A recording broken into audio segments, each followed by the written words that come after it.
అమరావతి కేంద్రంగా కీలక పరిణామాలు కూడా చోటు చేసుకుంటున్నాయి. అమరావతి పనుల రీలాంచ్ని ప్రధాని మోదీ గారు అట్టహాసంగా ప్రారంభించిన సంగతి మనకందరూ కూడా తెలిసిందే. ఇప్పటికే టెండర్లు పూర్తి కావడంతో ఇక నిర్మాణాల మీద కూటమి ప్రభుత్వం ఫోకస్ కూడా పెట్టింది. ఇంకా నారా చంద్రబాబు నాయుడు గారు పదే పదే చెప్తున్నాడు, 3 ఏళ్ల కాలంలో నిర్మాణాలన్నీ కూడా పూర్తి చేసేస్తామని చెప్పేసి ప్రతి సభలో కూడా చెప్తున్నాడు ఆయన. కేంద్రం సైతం ఇప్పటి వరకు అమరావతి కోసం సహకారం కూడా అందిస్తూనే వస్తుంది. కాగా ఇప్పుడు తాజాగా కేంద్రం ఒక మెలిక పెట్టింది. అమరావతి విషయంలో ఏపీ ప్రభుత్వం మీద భారం కూడా మోపింది. అయితే ఇక్కడ అమరావతి ఔటర్ రింగ్ రోడ్డు నిర్మాణ విషయంలో కేంద్రం నుంచి ఏపీ ప్రభుత్వానికి ఒక హామీ లభించింది.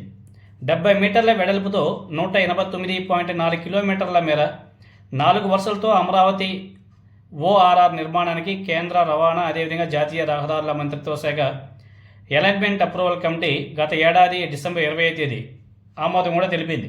భవిష్యత్తులో అమరావతిలో జనాభా పెరిగితే ఓఆర్ఆర్ని విస్తరించాల్సి ఉంటుంది. దీంతో ఈ విషయాన్ని దృష్టిలో పెట్టుకొని ఇప్పుడే 150 మీటర్ల వెడల్పుతో భూసేకరణ చేయాలని చెప్పేసి కూటమి ప్రభుత్వం మార్చి 1వ తేదీన కేంద్రానికి లేఖ రాసింది. దీంతోనే 140 మీటర్ల వెడల్పుతో భూసేకరణకు కేంద్ర ప్రభుత్వం కూడా సమ్మతించింది. ఎందుకంటే ఫ్యూచర్లో జనాభా పెరిగితే మేబీ అవసరం ఉంటుంది కాబట్టి.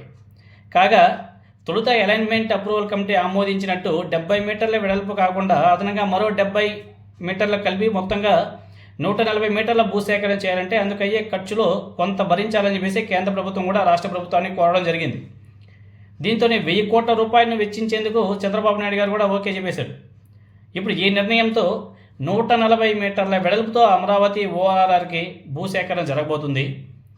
అమరావతి ఓఆర్ఆర్ నిర్మాణం విజయవాడ తూర్పు బైపాస్ ప్రతిపాదనను ఇప్పటికే పక్కన పెట్టేశారు.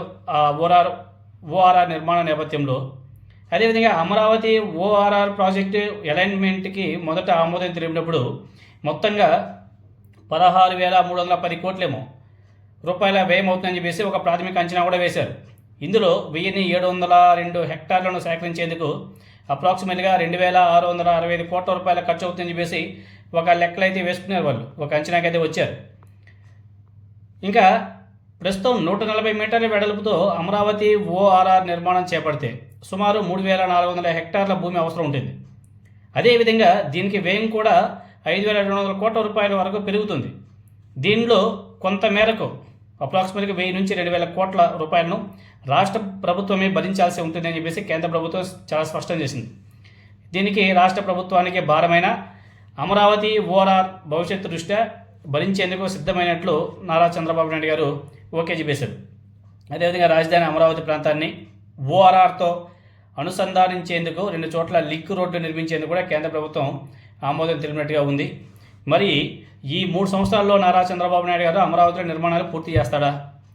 సంక్షేమానికి ₹1 కూడా ఖర్చు పెట్టడా? మరి మిగతా ప్రాంతాల పరిస్థితి ఏమిటి? ఒక విశాఖపట్నం కానీ అదేవిధంగా రాయలసీమ సైడు అభివృద్ధి మాట ఏమిటి? ఇవన్నీ కూడా ప్రశ్నార్థకం.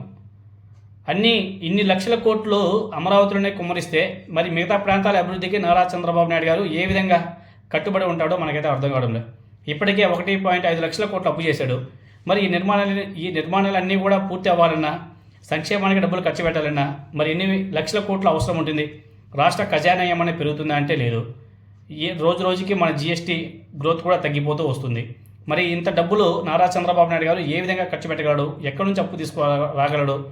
మరి ఎన్ని లక్షల కోట్లు అప్పు చేసి మరి అక్కడ నిర్మాణాలు చేపట్టడం అవసరమా అన్నది ఒకసారి ప్రజలందరూ కూడా ఆలోచన చేయాలా? మరి చూద్దాం మరి.